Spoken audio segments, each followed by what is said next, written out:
আসসালামু আলাইকুম সম্মানিত দর্শক।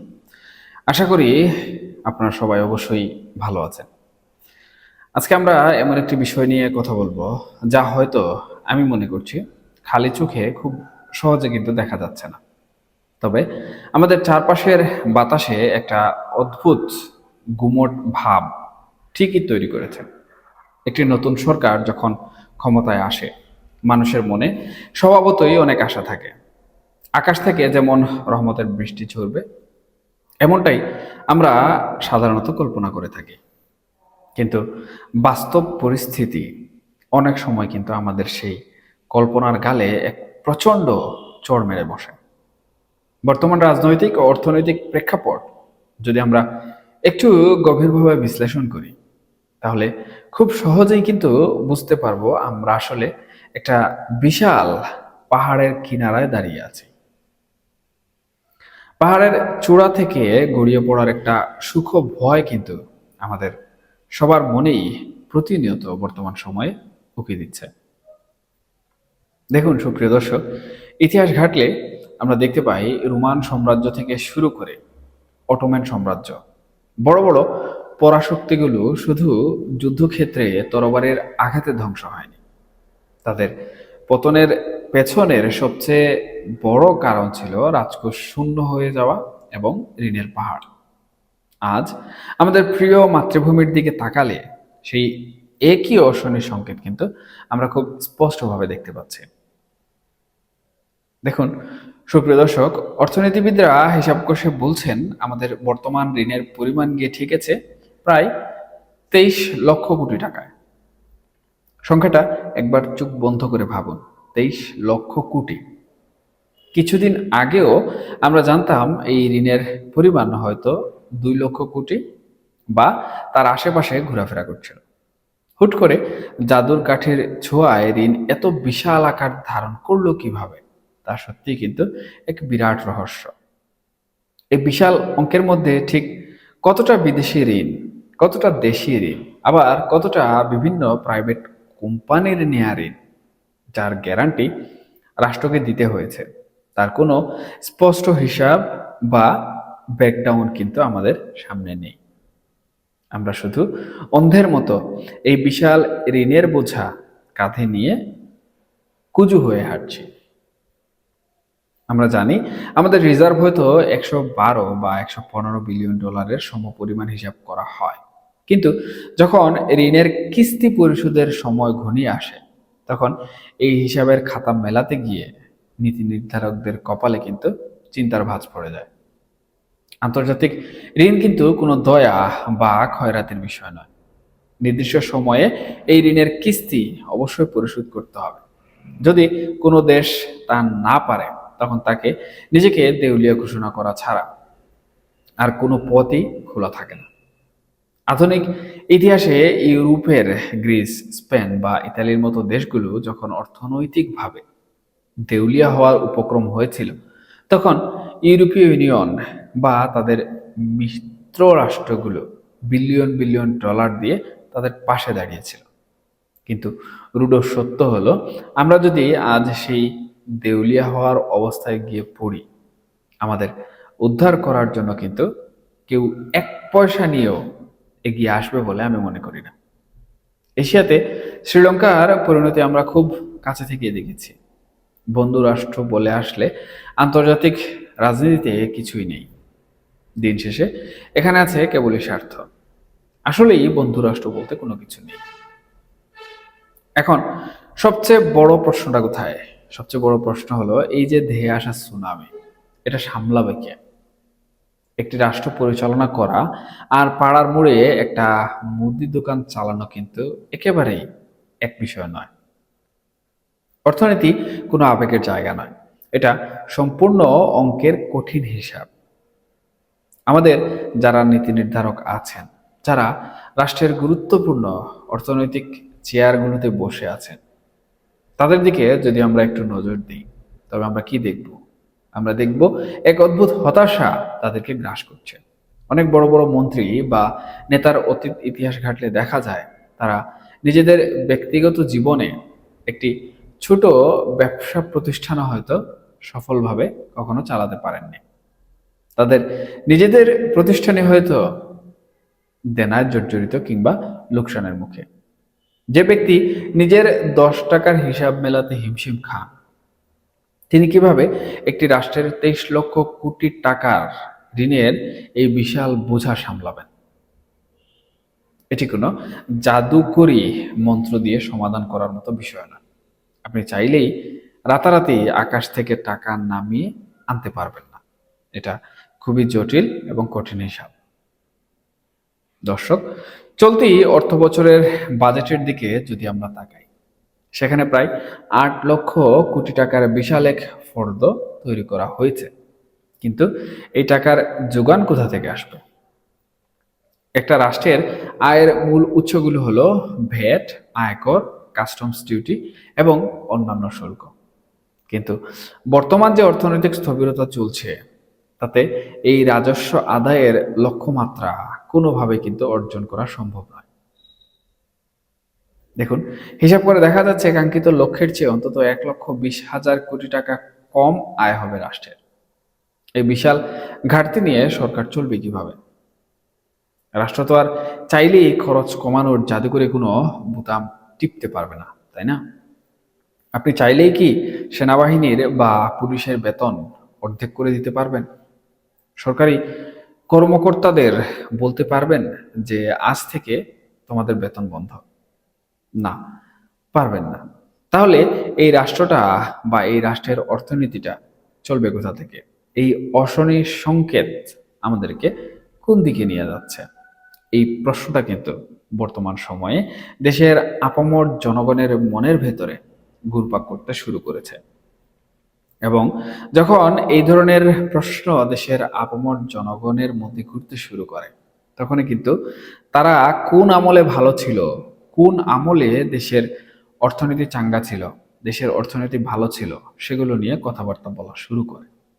তারা সেই আমলে ফিরে যাওয়ার কথা না বললেও তারা কিন্তু একটু তুলনা করার সুযোগ পেয়ে যায়। এবং এখান থেকেই কিন্তু একটি নীরব বিপ্লবের সূত্রপাত হয়। আর সেই নীরব বিপ্লবে সেই আমল জনগণের কাছে অনেক বেশি সয়লাভ করে, যেই আমলে জনগণ অর্থনৈতিকভাবে একটি সচ্ছল রাষ্ট্র দেখেছিল। যে সময় দেশে ঋণের বোঝা এত এত বিলিয়ন ছিল না বা এত বেশি ছিল না, অথবা দেশ দেউলিয়ত্বের দিকে এগিয়ে যায়নি। আর এটা কিন্তু সেই আমলের যে সরকার ছিল, সেই সরকারের জন্য একটা অত্যন্ত গুরুত্বপূর্ণ তুরুপের তাস। যদি তারা সেটি কাজে লাগাতে পারে, তাহলে তারা বাংলাদেশের জনগণকে সন্তুষ্ট করে বাংলাদেশের ক্ষমতার যে মসনদ রয়েছে, সেই ক্ষমতার মসনদে বসেও যেতে পারে। আপনারা হয়তো ভাবছেন আমি আওয়ামী লীগের কথা বলছি।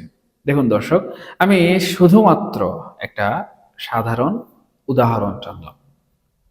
এখন অতীত আমল এবং বর্তমান আমল, এই প্রেক্ষাপটে বাংলাদেশের রাজনীতিতে দুটি রাজনৈতিক দলই রয়েছে, একটি বিএনপি, একটি আওয়ামী লীগ, যারা নির্বাসিত, যারা আপ্রাণ চেষ্টা করছে জনগণের ম্যান্ডেট ফিরে পেতে। এখন এই যে ক্রাইসিস গুলো তৈরি হয়েছে, এই ক্রাইসিস গুলোতে তারা তাদের সময়কার বিষয়বস্তু জনগণের সামনে যেভাবে তুলে ধরা শুরু করেছে, তাতে আপনি সামাজিক যোগাযোগ মাধ্যমে একটু ভালো করে ঘাটলে দেখবেন আওয়ামী লীগের পক্ষে কিন্তু জনগণের কিছুদিন পূর্বেরও যে ক্ষোভ ছিল, সেই ক্ষোভটা কিন্তু অনেকটাই কাটিয়ে উঠতে পেরেছে। তবে আমি এখানে আওয়ামী লীগের পক্ষে কোনো কথা বলছি না বা বিএনপির পক্ষে বা বিপক্ষে কোনো কথা বলছি না। আমি শুধুমাত্র বাংলাদেশের বর্তমান রাজনৈতিক অর্থনৈতিক সংকটের প্রেক্ষাপটে পাড়ার চায়ের দোকানে, বাজারঘাটে অথবা সাধারণ মানুষের মনে যে চিন্তা ভাবনা চলছে, সেই চিন্তা ভাবনাগুলোর একটি দার্শনিক উদাহরণ আপনাদের চোখের সামনে তুলে ধরলাম। ধরে নিতে পারেন এটি বর্তমান প্রেক্ষাপটে অত্যন্ত গুরুত্বপূর্ণ একটি বিষয়।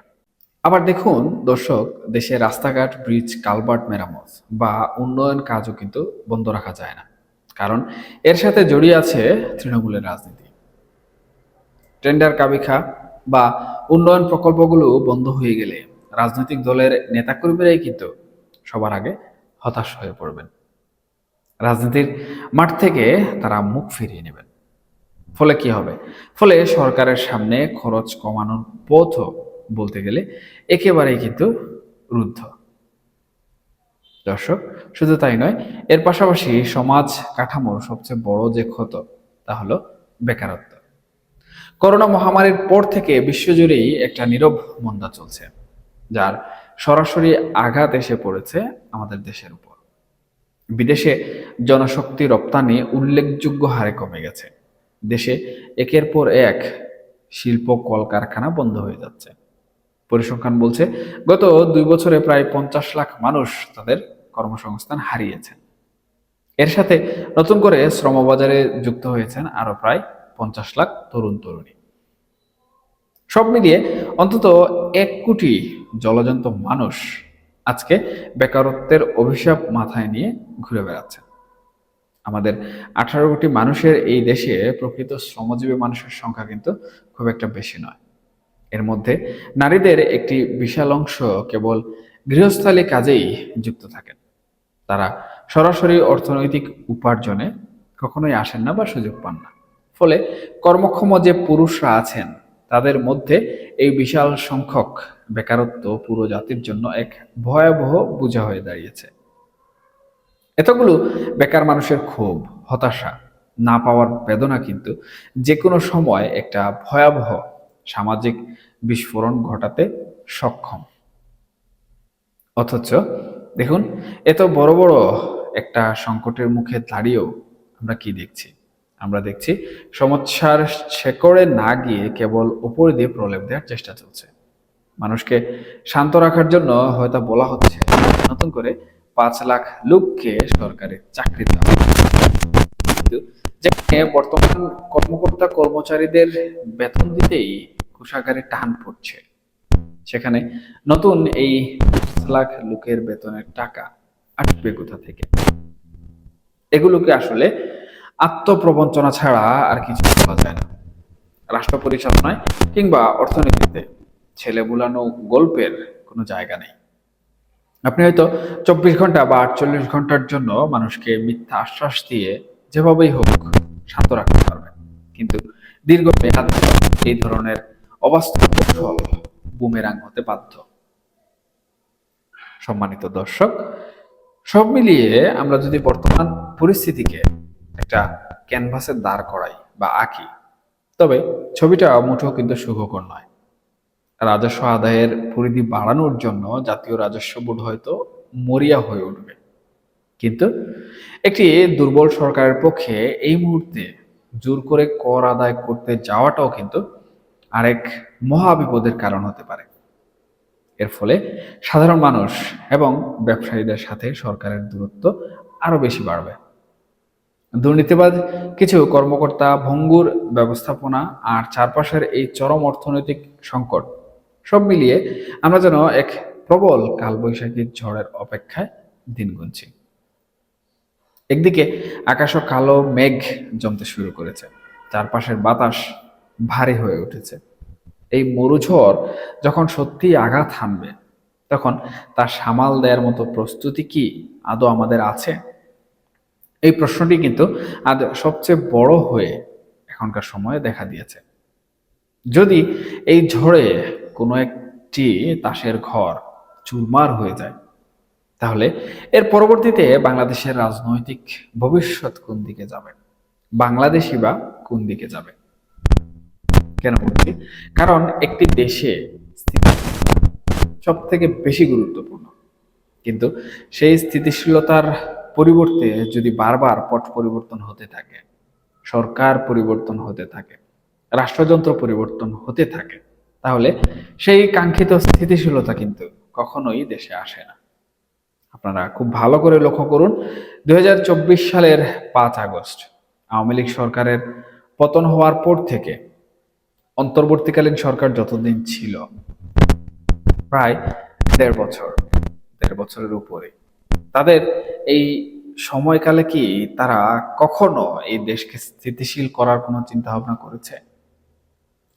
ধরে নিলাম যুক্তির খাতিরে তারা স্থিতিশীল করার চিন্তা ভাবনা করেছে, কিন্তু আদৌ কি তারা সেটা করতে পেরেছে? করতে পারেনি।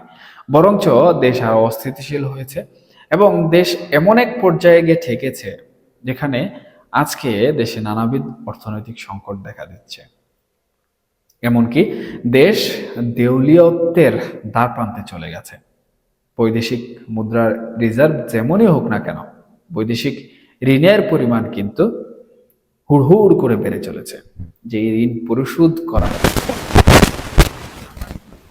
বর্তমান সময়ে এই প্রযুক্তির যুগে আটা পেশা একই কথা। সুতরাং দর্শক, এই যে পরিস্থিতি, এই পরিস্থিতিতে অন্তর্বর্তীকালীন সরকার বিদায় নিয়ে চলে গেল, কিন্তু তারা যে অবস্থায় দেশকে রেখে গেল তাতে বর্তমান সরকার কিন্তু একদম হাঁসফাঁস অবস্থায় রয়েছে। এই হাঁসফাঁস অবস্থার কারণেই কিন্তু জনগণের মধ্যে আরো অনেক বেশি ক্ষোভ, অনেক বেশি হতাশা দেখা দিয়েছে। তবে এই সরকার যতটুকু দুর্বল মনে করা হচ্ছে, আমি ব্যক্তিগতভাবে কিন্তু এই সরকারকে ততটুকু দুর্বল মনে করছি না। এই সরকারের সেই শক্তি আছে, কিন্তু সেই শক্তি থাকা সত্ত্বেও যে সংকটগুলো দেখা দিয়েছে সেই সংকটগুলোর কারণে এই সরকার কিন্তু দিন দিন দুর্বল হয়ে পড়ছে। আর ইতিহাসের পাতা ঘাটলে কিন্তু একটি সহজ সমীকরণ আমরা সবসময় দেখতে পাই। একটি দুর্বল সরকার কখনোই কিন্তু তার ক্ষমতার পূর্ণ মেয়াদ নিয়ে থাকতে পারে না। তাকে হয়তোবা কোনো একটি বিপ্লবের শিকার হতে হয়, অথবা তাকে স্বেচ্ছায় ক্ষমতা ছেড়ে দিতে হয়, কিংবা একটি নির্বাচনের মাধ্যমে তার ব্যর্থতা স্বীকার করে নিতে হয়। তবে আমি যে বললাম যে বারবার এই যে পট পরিবর্তন, নির্বাচন কিংবা ক্ষমতার পালাবদল, এটা কিন্তু একটি দেশকে কখনোই স্থিতিশীল পর্যায়ে নিয়ে যায় না। তাই দিন শেষে জনগণের স্বার্থে একটি সরকারকে দেশের স্থিতিশীলতা অর্জন করা সব থেকে বেশি গুরুত্বপূর্ণ। তাই নীতি নির্ধারকদের অনুরোধ করব, আপনারা উপরে উপরে প্রলেপ না দিয়ে ভিতরের সমস্যাগুলো, জনগণের সমস্যাগুলো, দেশকে স্থিতিশীল করার জন্য যে বিষয়গুলো দরকার সেগুলো নিয়ে কাজ করুন, সেগুলো নিয়ে ভাবুন। নতুবা মাঠের বাইরে যারা অপেক্ষা করছে একটি সুযোগের, তারা সেই সুযোগ বুঝে আপনাদেরকে কিন্তু লাল কার্ড দেখিয়ে মাঠের বাইরে বের করেও দিতে পারে। এবং বাংলাদেশের রাজনীতিতে এ ধরনের দুর্ঘটনা ঘটা খুব একটা অস্বাভাবিক বিষয় নয়। ইতিহাসে এই সরকারের সাথে এমনটাই কিন্তু ঘটেছে। তখন মাঠের বাইরে সেই আওয়ামী লীগই ছিল। যাই হোক, সুপ্রিয় দর্শক, পরিশেষে একটা কথাই বলতে চাই, আমরা সাধারণ জনগণ স্থিতিশীল বাংলাদেশ চাই।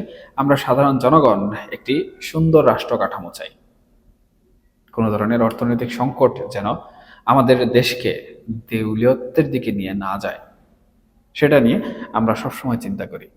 আমরা চাই না বারবার পট পরিবর্তন হোক, বারবার ক্ষমতার বিভাজন হোক, কিংবা বারবার ক্ষমতাকে কেন্দ্র করে দেশের পরিস্থিতি অস্বাভাবিক হোক এবং জনগণের মধ্যে ক্ষোভ বাড়ুক, জনগণ কষ্টে থাকুক। সুতরাং এই জনগণের কষ্ট লাঘব করার জন্য সরকারের যা করা প্রয়োজন আমি মনে করি বর্তমান সময়ে সেগুলো করাই মুখ্য দায়িত্ব এবং প্রধান দায়িত্ব। এখনকার মতো এই পর্যন্তই। সবাই ভালো থাকবেন, সুস্থ থাকবেন। আর হ্যাঁ, এই আলোচনা প্রসঙ্গে আপনাদের যদি কোনো ধরনের মন্তব্য থেকে থাকে তাহলে সেটা অবশ্যই কমেন্ট সেকশনে জানাবেন, কারণ আপনাদের মন্তব্য আমার জন্য অত্যন্ত গুরুত্বপূর্ণ। আমি সেখান থেকে শিক্ষা অর্জন করি। আল্লাহ হাফেজ।